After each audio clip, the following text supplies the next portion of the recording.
Welcome to Southern Steep, the public health and social justice podcast brought to you by NASDAQ, a nonprofit, nonpartisan association mission to end the intersecting epidemics of HIV, viral hepatitis, and related conditions. Much like brewing stronger tea, this platform aims to brew a stronger community by centering community leaders' voices and their innovative work in the Southern United States. My name is Jacobi Wright. I am pleased to be joined by the amazing Bianca Ward. Bianca, you want to say hello to the people?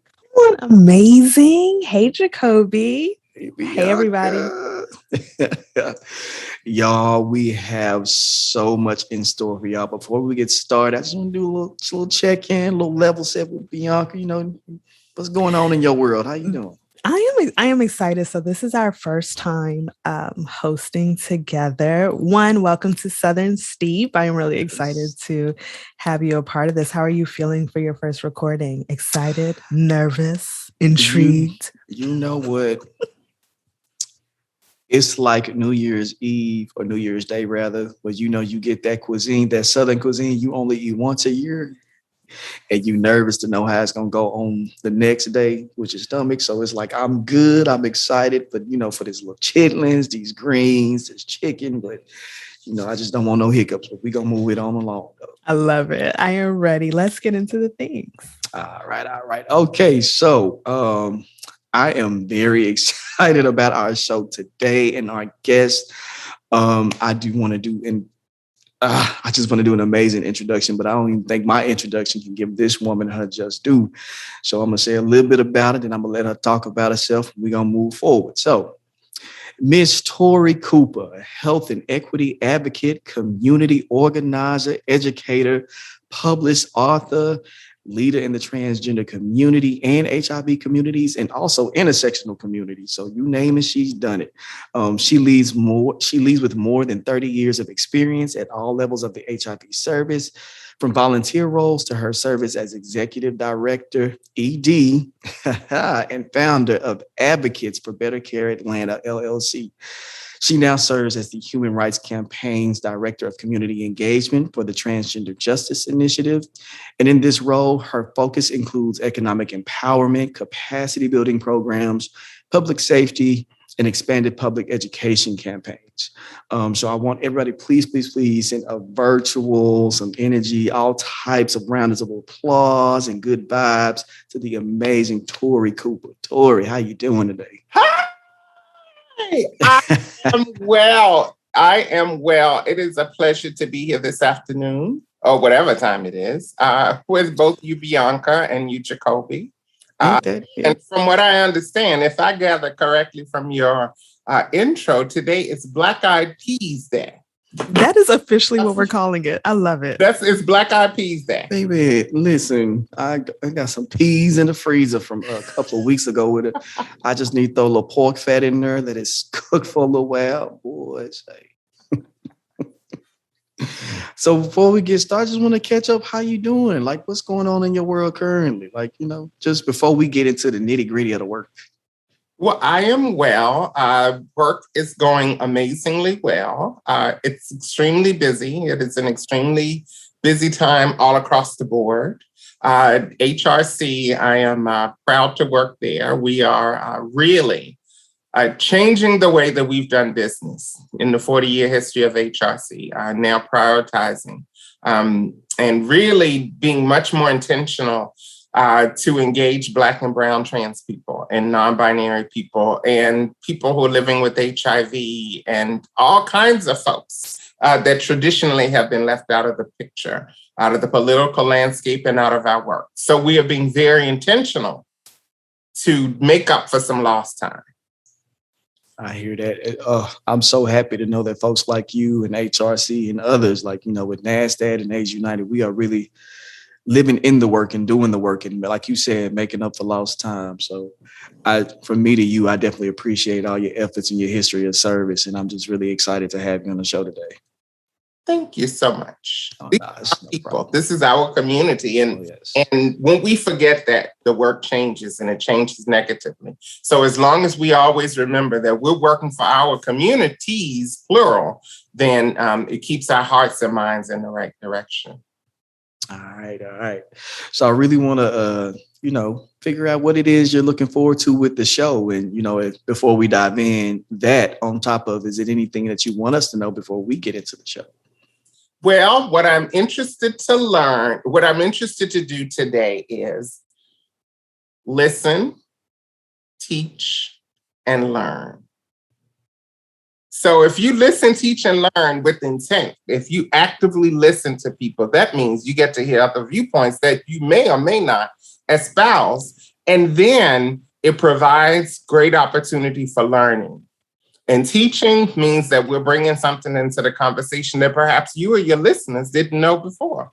So teach, learn, and listen. Can I just jump in real quick and say, Yes. I love it. I am a huge Tori Cooper fan, and I'm going to tell you, every time that I have been in any session or conference that you have spoken at, I've been taking notes, and I walk away with gems and wisdom. And I think I'm excited that you are here to listen, teach, and learn. But I think that is something that I've often seen you bring to your presentations, just that same energy of listening and gathering different viewpoints and just really teaching the folks. You have another time we'll discuss, but there have been things that you have said that real quick, because I go down these things all the time, but I'm really excited. So I believe I saw you maybe the last in-person USCHA, the Black Women's Summit that they had the day before. Uh-huh. Yes. And one of the things that came up that you spoke on so eloquently is being mindful of the use of language, and for us to stop using targeted population. Ooh, I hate that. And you said, nobody wants to be a target. Like nobody. And when you said that, I was like, yes. You remember that? It has stayed with me because it's so powerful. But again, you said so much. So let's share with the listeners what we were saying. When we use in our work, when we see grants, when we, as folks who do the work, when we use the word targeted to describe human beings, what we're doing is I immediately think to my grandpa who used to hunt. And in order to catch a deer, you have to first target the deer. And so as Black and brown people, minorities across the board, however you identify, we have to remember when language matters. And when we use words like targeted, when any organization uses the word targeted specifically to talk about Black people or queer people or people who are living with HIV, then there's a subconscious message there that we really want to kill you. That part. All right. Ooh. Yeah. So the folks who are often writing RFPs are not us. Mm-hmm. So that may not be the subconscious message that they get out of it. That might not be when they're drafting the document. But for some of us, those who are multiply marginalized, that's one of the things that come out of it. Why must we be targeted? Why can't we simply be prioritized? How about this particular request for programming prioritizes Black transgender women? This particular pot of money or these resources focus on MSM. So we have to be very, very mindful of words, because words, this tongue, this device that we all have in our mouths, it is amazing in that the good and the evil that comes out of it. And so sometimes your intentions are totally good and sometimes they're not. And sometimes your intentions are totally foul and sometimes they're not. And language matters. Every single thing that comes off of our tongues. And we have a lot more power over our tongues than we give ourselves credit for. Exactly. And just really being intentional about the words that come out of our mouth. You're going to sprinkle truth today. I'm going to pass it over to Jacobi, but I'm here to listen and learn. When I tell you, so the funny thing is, I was there too. And just that simple, just by you mentioning the fact that that word targeted. Like it literally, at the time, I was a program manager at a CBO. And I was responsible for writing all the reports. When I tell you shifted my language, like I didn't put target in another reporting, and I said priority. I prioritize populations. And so my COO would read it. She's like, I noticed you're starting to use a little different language. I'm trying to be a bit more intentional, because at the end of the day, and you said, I can't remember what it was, but you alluded to the fact that you don't know where this goes and you don't know who's going to see this. So like you said, your words have power, your words have impact. So if you see me speaking on a community that I live in, thrive in, and work in differently, then perhaps you'll address us as so. Thank you. May I offer to you, don't use the word try. You intention is intention. And if you do something, you didn't try to do it, you did it. You didn't try to call me last night, Jacobi. You called me or you didn't. Okay? You didn't try to be intentional about using different words. You did it. And so when we take the word try or minimize the use of the word try, suddenly it makes our actions and the outcomes much more intentional. Maybe. If I sit here and have this discussion with you and be taking notes, we're going to be here for hours. No, I received all that energy, all that wisdom. I received all that. So I want to keep us moving right along, because I have so many things to ask. I know Bianca has a couple things to ask. My last piece in this particular segment is, what brought you to this work? I know we didn't dive into it already, but what brought you to this work? So there's a long story. The Cliff Notes version is it was just the right thing to do. I realized pretty early on, so I worked corporate. I was cool working corporate. I was fine getting that regular check plus bonuses. And when I worked in a commission job, I was great with those checks too. But what I realized is that I have a lot of privilege in society. It didn't really dawn on me, because where I grew up, we were all very, very, most of us were very, very similar. The Black people. I graduated from a high school that was 76% white, 24% everything else.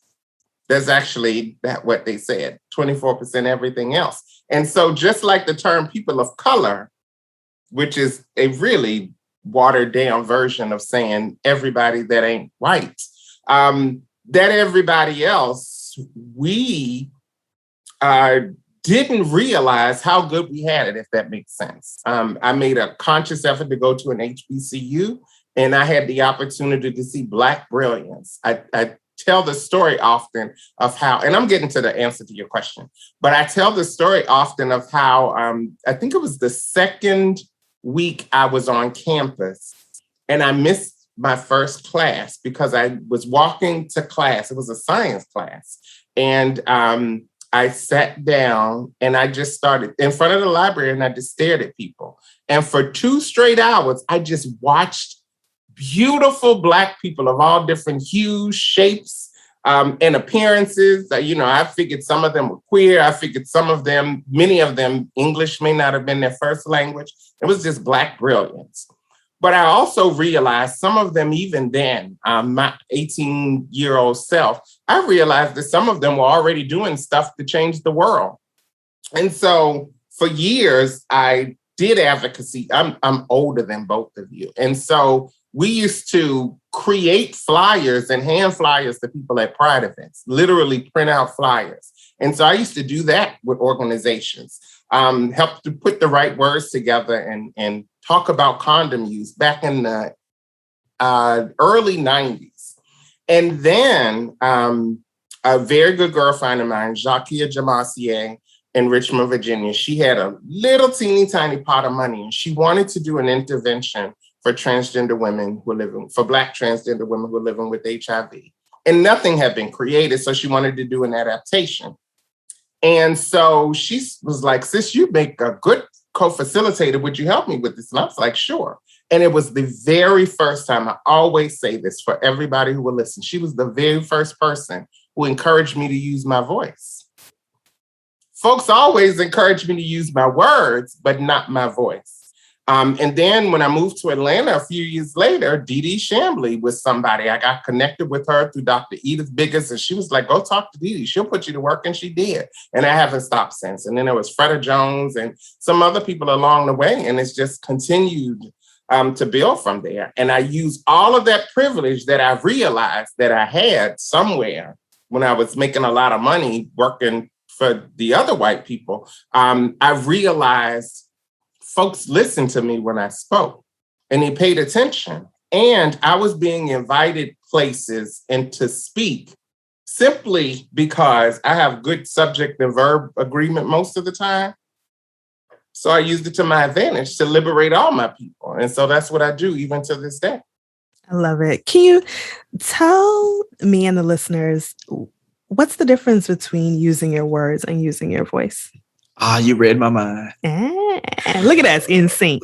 Yes. In sync. And I'll be as succinct as I can with this one. Using your words, to me, can be a very powerful way. So writers use their words. Actors use their voices. Historians use their words.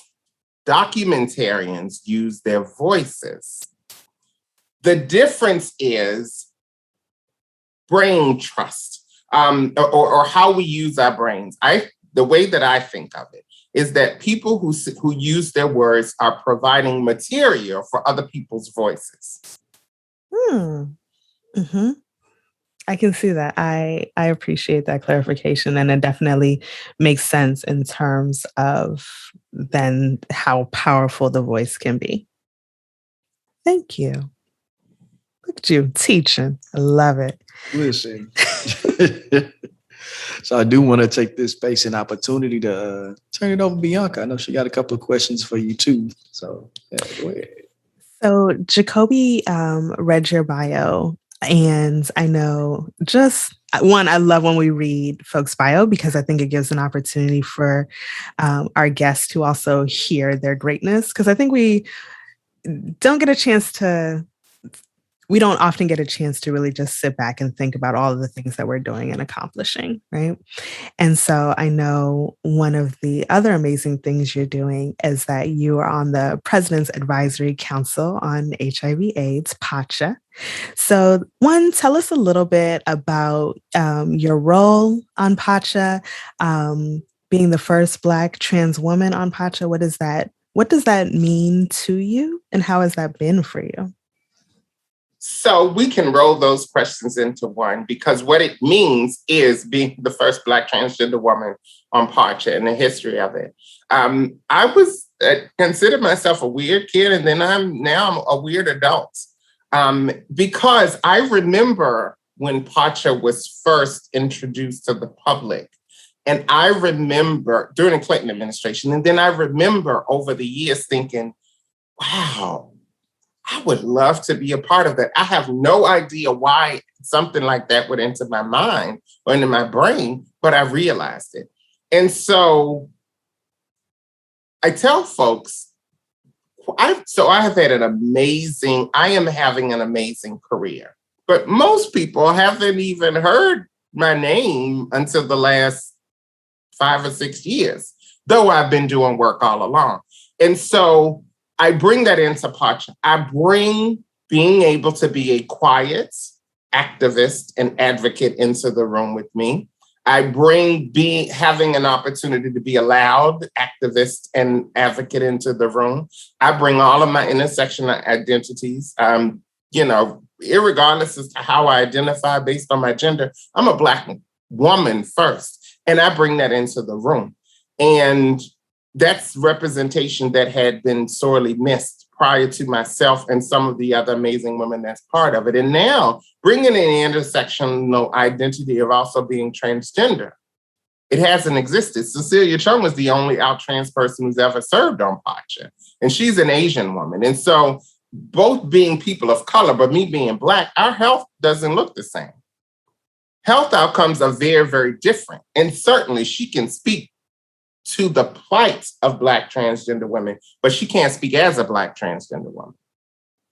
And so I understand the role that I have to play. I understand at this point, if this were a chess game, I certainly wouldn't be a pawn, but I'd be somewhere pretty close to the queen and king simply because of my intersectional identities. And I almost curse. I'm going to use the heck out of that position to make sure that folks know that I carry a whole bunch of people on my back that we attend, and that if nobody ever knows my name out of this, I'm fine with it. But people have to understand in every single conversation that we have, every time that we bring up, so who are we going to invite to be a speaker? Well, if they're not talking about Black trans people and Black trans women in particular, because Black trans people and Black trans women, two different groups, they're not talking about that, then, and if they don't have any information, then perhaps now is not the right time for them. And so I'm playing my part in this. And that means bringing all of us into the room. I love it. I love you literally shepherding change is what I'm hearing. And I am here for it. So if I'm not mistaken, you sit on the EHE subcommittee for PACHA? Yes. Okay. What has that specifically been like in terms of,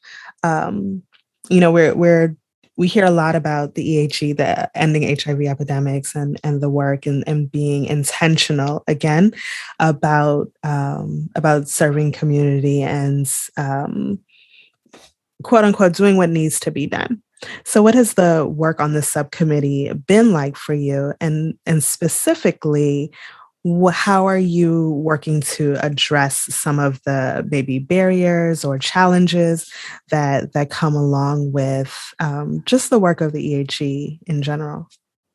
So it is still a work in progress. I'm still fairly new to both PACHA and also to the subcommittee, but it's important. I thought being a part of the EHE was going to be really, really important because it's still one of the few national initiatives or national programs that actually includes transgender folks.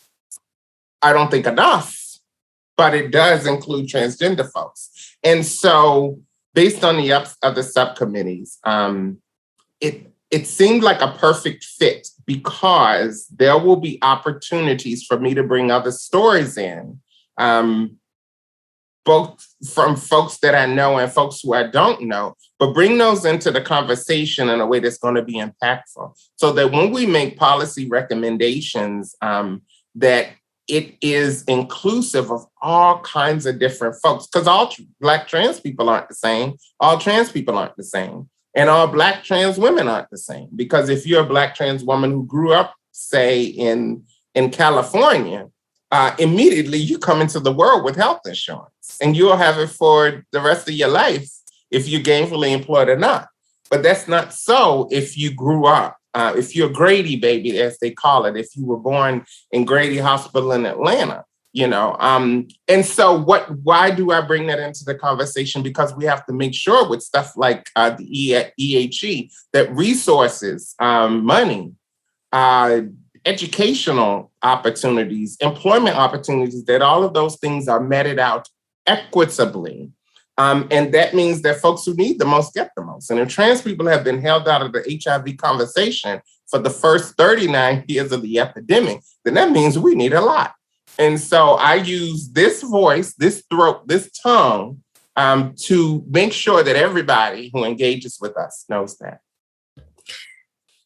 Sometimes I just have to pause and take it on. So sorry. It's called a pregnant pause. You allow it to linger. Yes, because I think you were just saying so much in terms of not everybody having the same experience, and where you were born and where you grew up just really changes a lot of those things.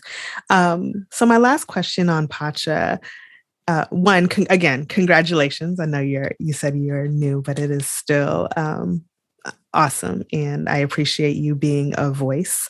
What do you believe or hope your position on PACHA will open? What doors? What do you think will stem from this amazing work and this opportunity?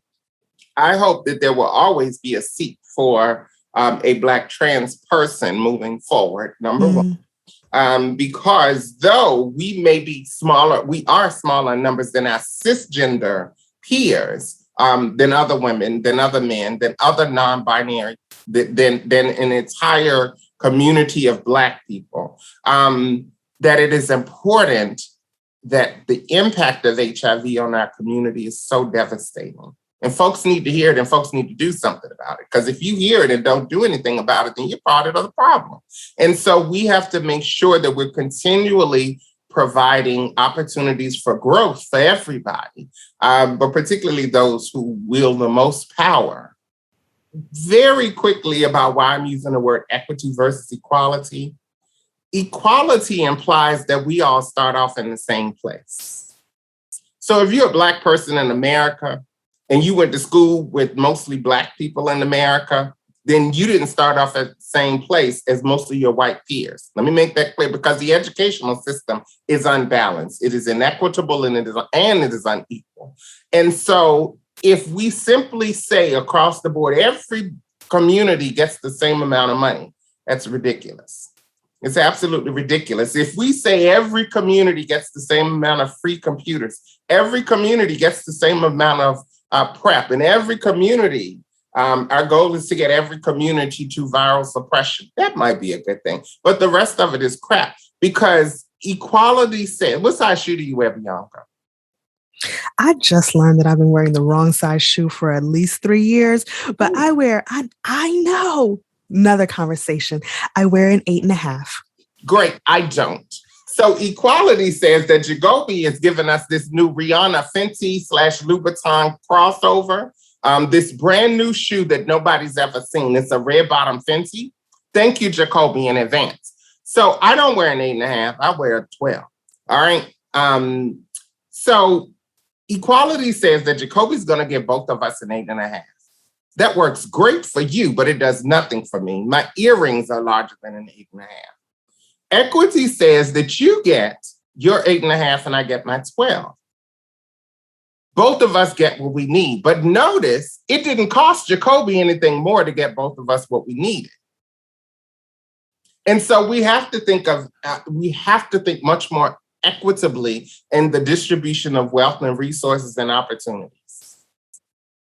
Again, teaching. Thank you. I am listening and receiving, and I will gladly go buy some shoes with you on Jacobi's dime. Carry on. Yes. Listen, the fact, what I'm gonna ask for is you need to pour into me the ability to be resourceful and equitable. So let me go ahead and go back to the drum board. Like, hey, I need a couple of more funds, a little more coins, so I can buy that 8.5 and that 12. Couple of more coins. Couple of more. Wear a T-shirt that says "couple of more coins" because I love couple of more coins. I do want to continue this conversation before we pivot a little bit. I had some questions. Like literally, it was on my bank of topics to talk about equity. So the fact that our energies are matching in the ethers, I'm so appreciative of that. Can you talk about some of the ways that your work has intersected with health equity and maybe not even have an intersection be the word, but how you've intentionally placed health equity within your personal mission, professional mission, some of the work that you're doing? Like, what does it look like for you? So it's great to use a lot of I statements, but in a podcast where folks can't see the sincerity on my voice, it sounds incredibly conceited. So what I will say is in terms of the work, the way I and me and other advocates navigate, when we have opportunities to go places, bring somebody along. So I've been invited to go places first class, and I love first class. I love that you get the better nuts. I love that if you choose some type of alcoholic beverage, that's complimentary rather than having to pull out my card. I enjoy those things. But what it means is those of us who are invited to those spaces that we say, you know what, how about I ride Comfort Plus? And can my girlfriend come along too? Because this will be a great opportunity. Or when I'm invited to facilitate something, I say, well, you know what, if you can sweeten the deal a little bit, just a little bit, I can bring along a co-facilitator and then you get 2 for 1. We do that. Folks don't hear about that part of the story. Or sometimes we just want our friends there, or we want our coworkers and our colleagues there so that they can gain some of the experience as well. I love that. And listen.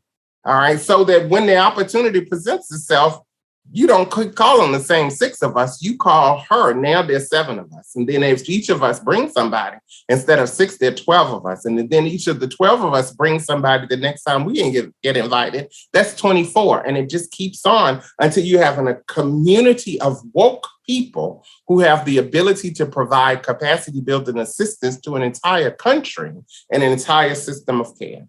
That's so amazing that you said that. Like when I first started in public health, Marlene McNeese. Come on, Houston. Yes.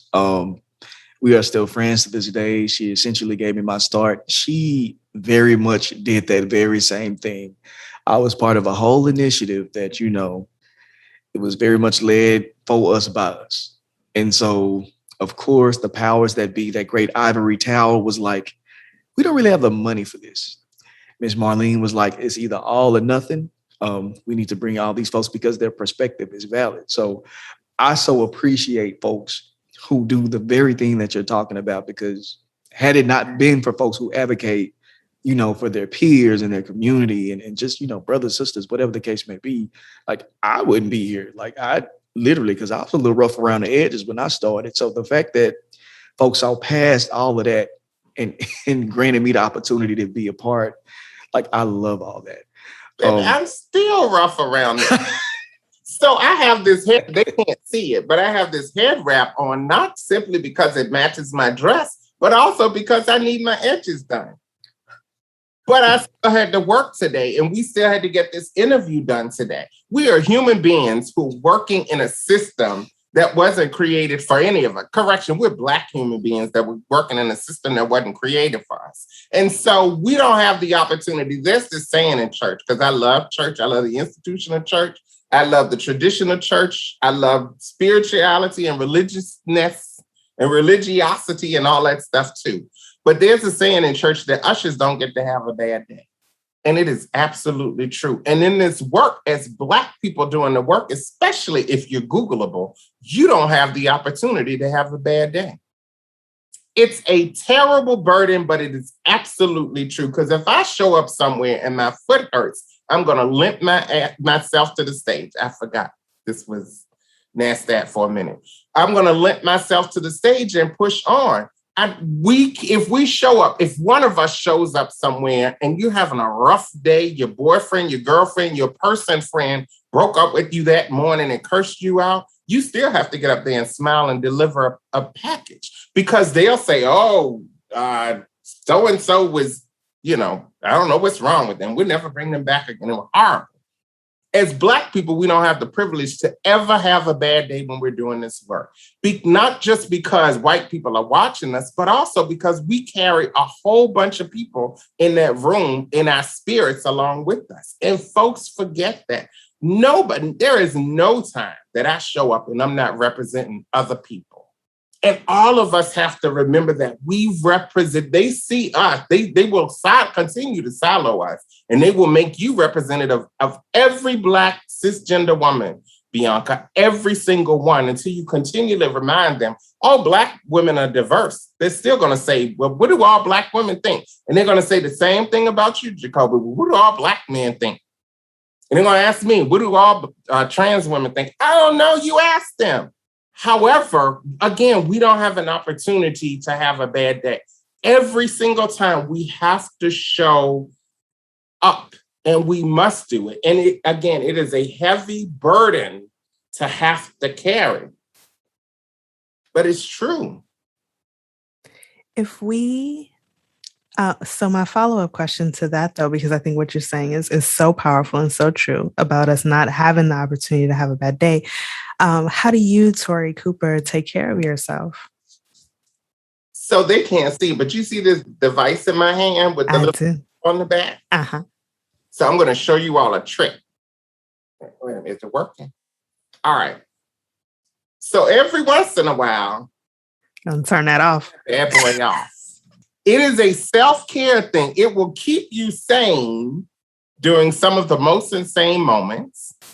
It will help you to prioritize and get work done, but it'll also help you not to get work done in the most healthy kind of way. And every once in a while, I promise you, so I'm in the suburbs of Atlanta, Georgia right now. My mother is in the suburbs of Richmond, Virginia. God forbid if something happened to her while my phone was cut off. The truth is I couldn't get there in the next 3 hours anyway. So if my phone is off for 1 hour, that didn't change anything. If the company that I work for or the company that I own, if God forbid something happened and somebody stole all of our money and my phone is off when the emergency email comes along, the truth is I couldn't have done anything anyway. I just found out about it a little bit later. And so we have to remember that self-care is part of healthcare. Oh, that was actually pretty good. Self-care is part of healthcare. And regardless if you're a person living with HIV or not, that you must prioritize your own self-care because an empty pitcher cannot give any water.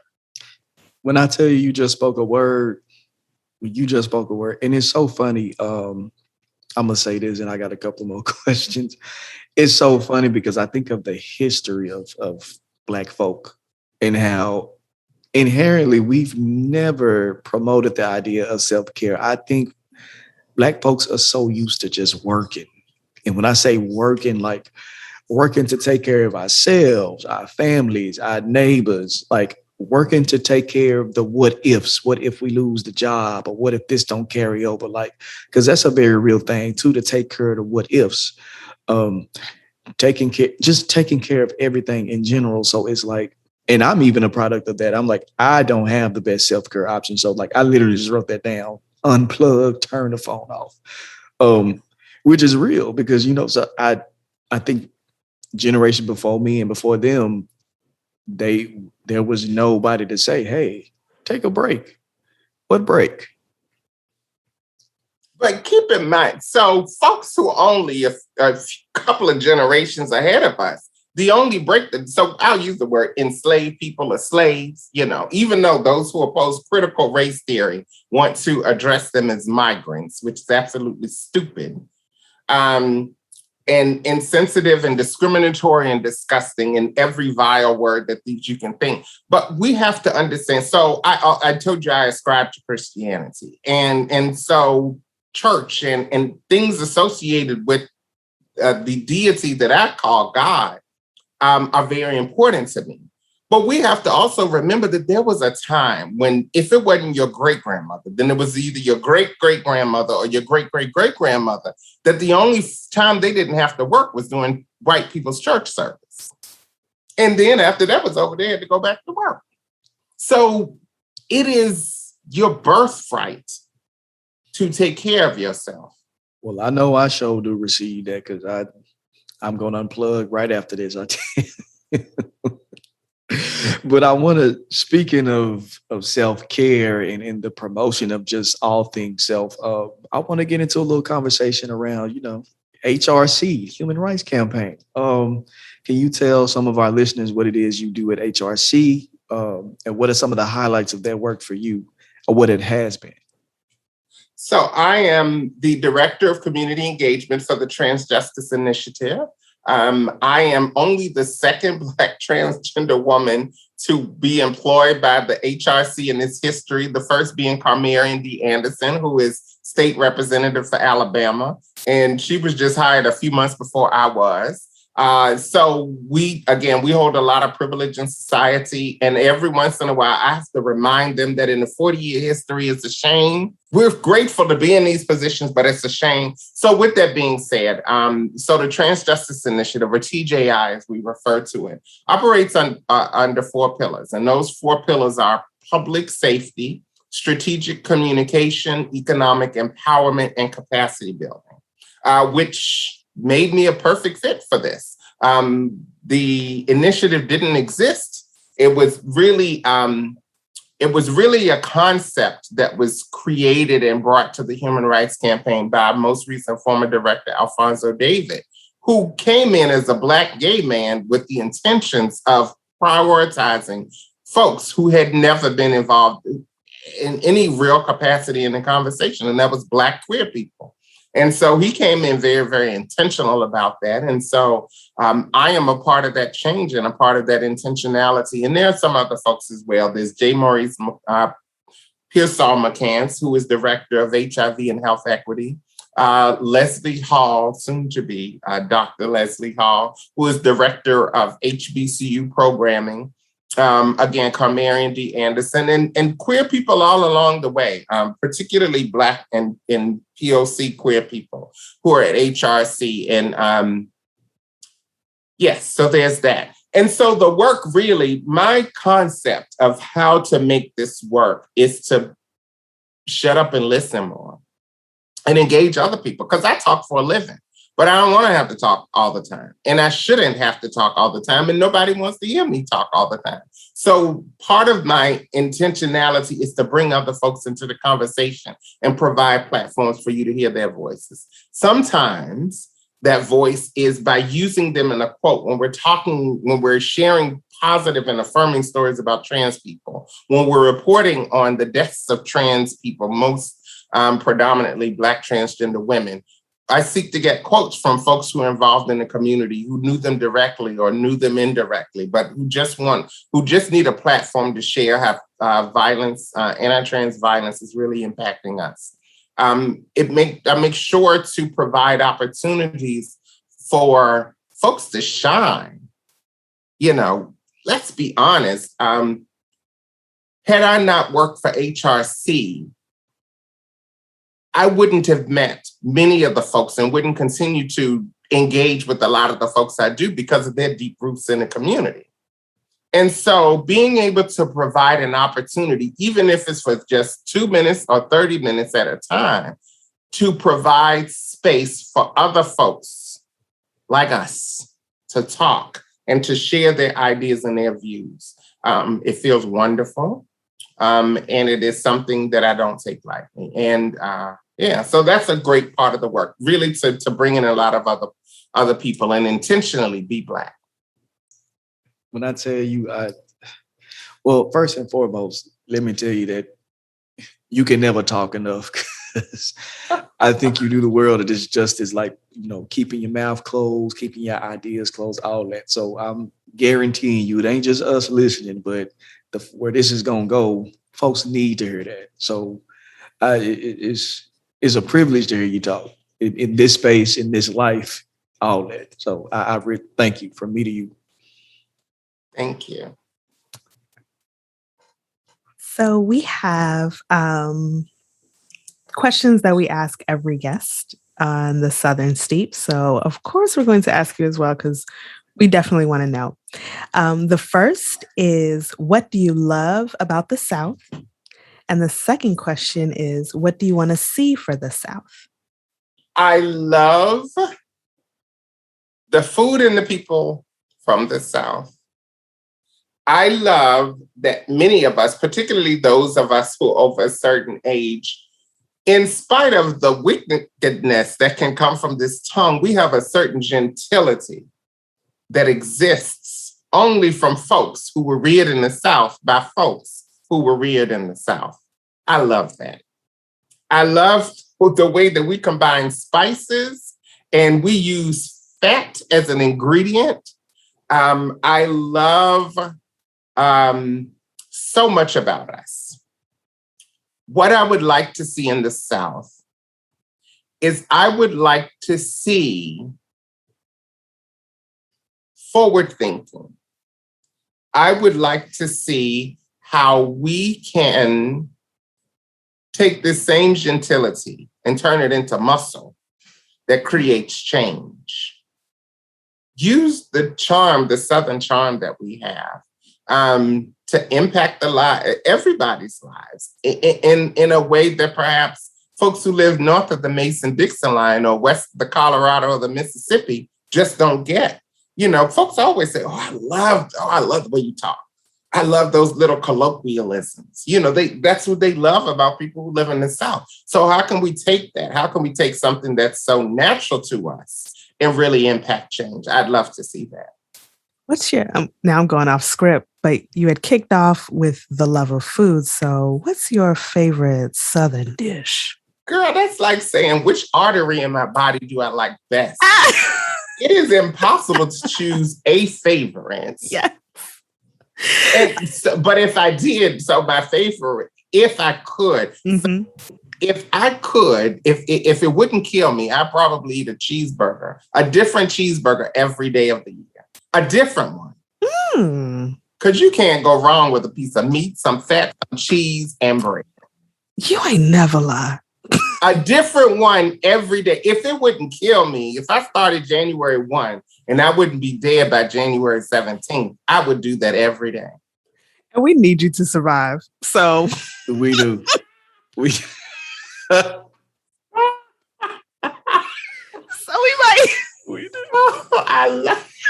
might not encourage that today. No.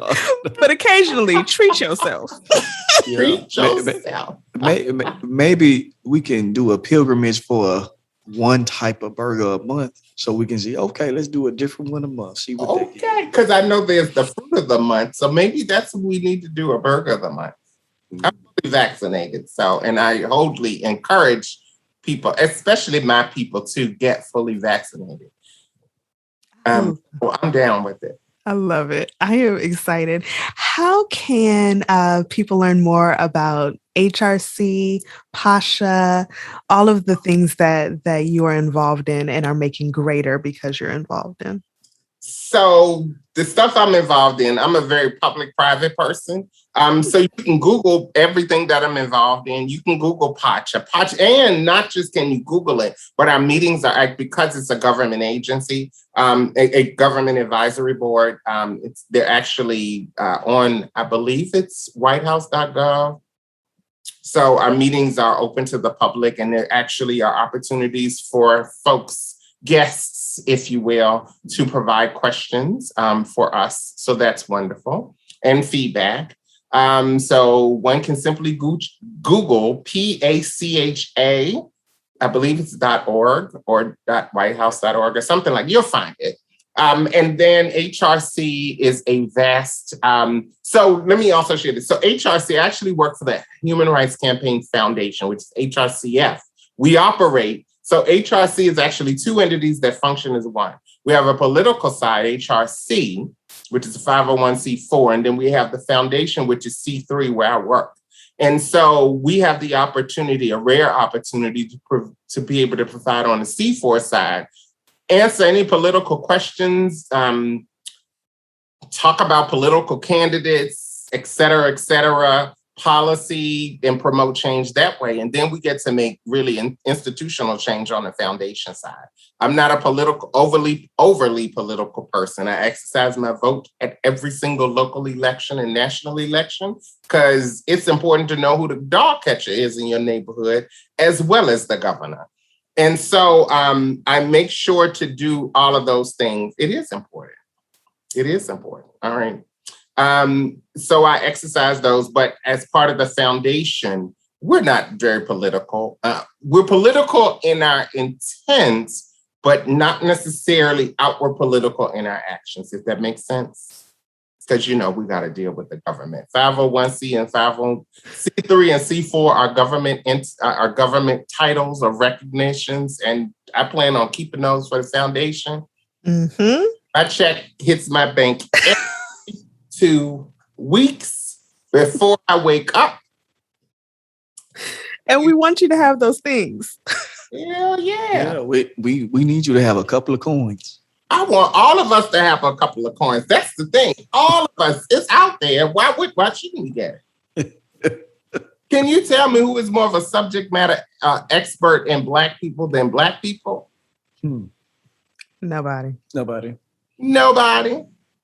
I love it. And then lastly, if people wanted to get in contact with you specifically, we're not asking you to put like your phone number and things out there, but a website or a link or something that... So if they're cute, they can email me. No, joking. Well, no, I'm not joking. So I make it real simple because I'm Googling. It's Ms. Tori Cooper at yahoo.com. MSTORI COOPER@yahoo.com. I make it easy for the money to find me. That is a word. More people would do, because when you start adding 1, 2, 3, 4s and all that stuff behind your name, child. That is a word. Ms. Tori Cooper, thank you. Thank you. You have, again, teaching, listening, we learning today. You have read all of the things. Thank you. Thank you. I appreciate the opportunity to share here with you all today. And I'm an ambivert. As soon as we log off, I'm going to take a nap. Do y'all know what an ambivert is? I've never heard that before. I've never heard of that. Okay, so they're extroverts, introverts, and ambiverts. And there are other things, but we'll use those 3. So we know what an extrovert is. We know what an introvert is. So I'm an ambivert, which means I'm an introvert who plays extrovert really well. Zaps to engage with people. That might be one of the reasons why I tend to put every single thing. We ambiverts, we put every single thing into everything that we do. You get 100 if this were Jerry Springer, you get 1,000% of everything that we do. And as soon as the camera goes off, as soon as the microphone shuts down, we crash. Need to take a nap to restore ourselves. That's why I do that technique about turning my phone off. That's why I can sit in the room. And ambiverts, that's why we seem weird. And when we're not on a stage, we just want to sit there quietly and listen and observe. Well, we're gonna let you go so you can go lay down and rest yourself. Thank you. I appreciate you rest both. Rest your nerves.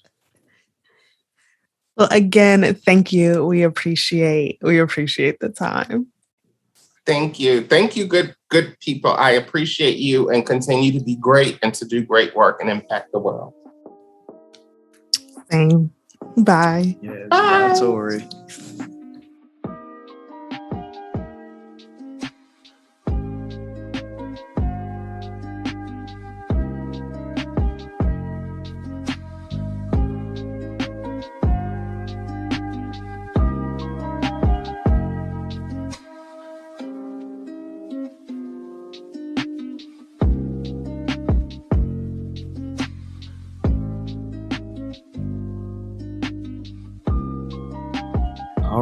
All right. It's time for a segment we call Southern Charm. So here we highlight the work of someone or an organization that is charmingly impacting the South.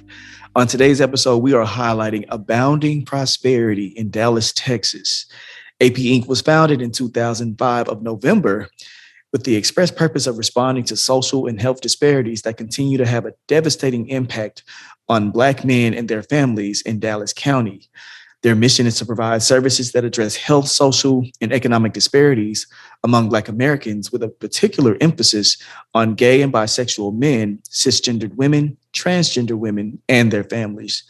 To learn more about this amazing organization and their work, and to also receive services, please support and visit their website at www.aboundingprosperity.org. To listen to The Southern Steep and learn more about amazing people in community doing amazing work, this podcast can be found on the CBO Hub and streams on all of the major podcast platforms. So please take a listen, share with your friends and your community. You can also learn more about the CBO Hub at www.nastad.org/CBO Hub for more information about Southern Steep and the work of NASTAD. Jacobi, we made it. You made it. How do you feel? Well, I'll tell you, I feel so full. That was like soul food. You know what I'm saying? Like it literally was like it fed my mind, like my curiosity. Like I took about 2 pages of notes. Yes. I'm like, come on, life lessons. Like, so when I tell you, I feel so good. Like, I love it. I love it. It was a privilege to just share space with Tori. Wisdom, knowledge. I also was jotting things down. I was like, wait, am I an ambivert? All of the things. It got me thinking. You know what? I think that was the answer. I'm like, you know what? I'm a little bit of both. Mm-hmm. But I said, when she said that ambivert, I said, You know what? She might be on to something because I'm gonna need a nap after this. Exact. On that note, until next time, I am Bianca Ward. And I am Jacobi Hunter Wright. And we're out. Peace.